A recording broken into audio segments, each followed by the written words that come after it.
July 18th, 2012, as you can see by the headline, breaking news coming out of Damascus, Syria. End-time Bible prophecy being fulfilled, and Damascus will become a ruinous heap.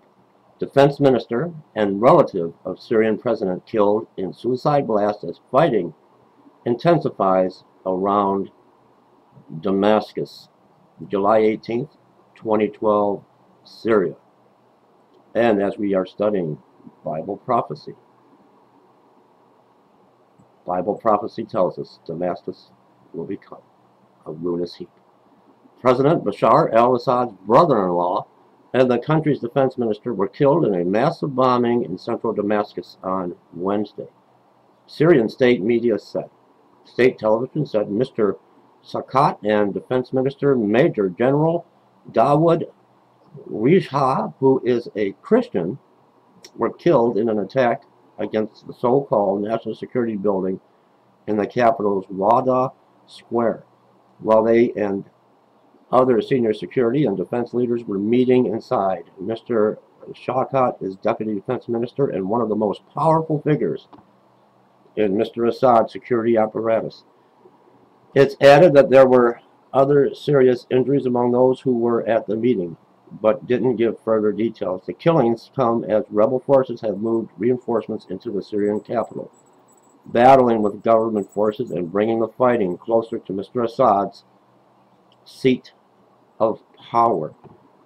This comes from the Extinction Protocol 2012 and Beyond website, and I will link this below in the Show More section. Let's go to the video.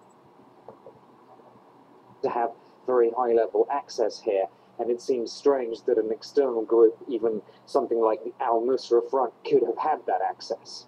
Well, the news of the death of this Syrian defense minister comes at a crucial time in the conflict in Syria. Later today, the UN Security Council is meant to vote on a resolution that would call for more sanctions. Now, Russia, of course, has been digging in its heels, as has China. UN Chief Ban Ki-moon was in Beijing just hours ahead of the scheduled vote. He once again stressed the urgency of finding a solution now. All the leaders in China have also shared my view that this situation is very serious, and therefore I sincerely hope that the members of the Security Council will be able to discuss with a sense of urgency and take collective action with a sense of unity. We cannot go on like this way. Armin, tell us a bit more about the details of this vote today at the Security Council and what is exactly at stake here. Well, from my contacts at the UN, I'm gathering that there will be a vote at 3 p.m. New York time. That's 9 p.m. here, French time. If there is no movement, this is being reported by the Colombian president of the UN Security Council, Colombia holding the rotating presidency at the moment. So it seems that they're not going to postpone the vote just because there doesn't seem to be anything really happening. In other words, they don't seem to feel that there's any point postponing if there isn't any movement anyway. I also gather that the Russian delegation presented a so-called enriched resolution, but the UK said that that was inadequate, basically because the Russian idea didn't involve in putting in Chapter 7. That's this clause about possible use of force or sanctions. That's a red line that Russia is saying, as of today, still that it's not going to cross. It looks like there's no movement, Jeannie, then probably yes, a vote this evening, Paris time. All right, thanks for that. Armin Georgian, our International Affairs Editor here at France 24. Next up for you, the #1 suspect for Nazi war crimes has been taken into custody. Hungarian prosecutor.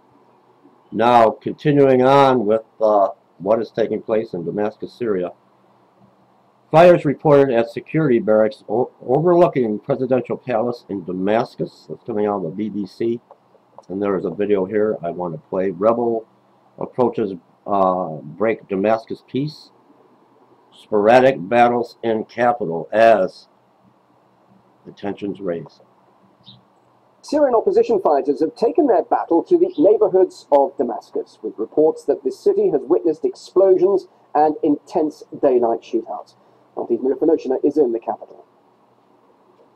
The capital, Damascus, since the beginning of the uprising last March, has most of the time been under governmental control, and the closest the fighting has ever moved has been in its suburbs in the eastern part of Damascus outskirts in the area known as Duma. There have been several army assaults against opposition hotbeds there, but the clashes have never actually taken place inside the city, and this is exactly what is going on right now.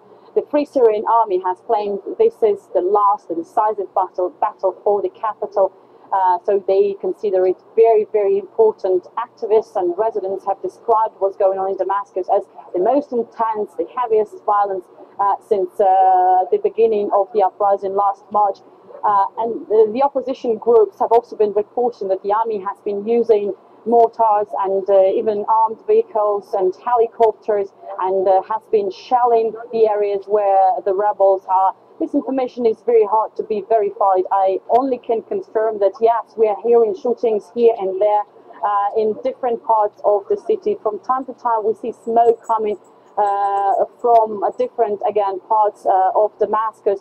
And we've also been hearing helicopters flying over Damascus. We're hearing from governmental sources here that a great number of terrorists have been killed during these operations in Damascus. Many rebels have been captured and fewer number have surrendered. We've also been hearing from these sources that the hottest, the most intense clashes right now are happening in the area here in Damascus known as Nidan, where the army has surrounded the rebels. But what is absolutely clear is that armed groups have achieved to spread this fear in Damascus, this feeling of despair and of chaos here in the capital. There are no cars almost on the roads at the time when usually we see traffic jams here in Damascus. All right, there you have it, coming out of Damascus, Syria. And what is serious is, will Assad now equip his missiles with mustard gas, nerve gas, and cyanide, chemical weapons of mass destruction.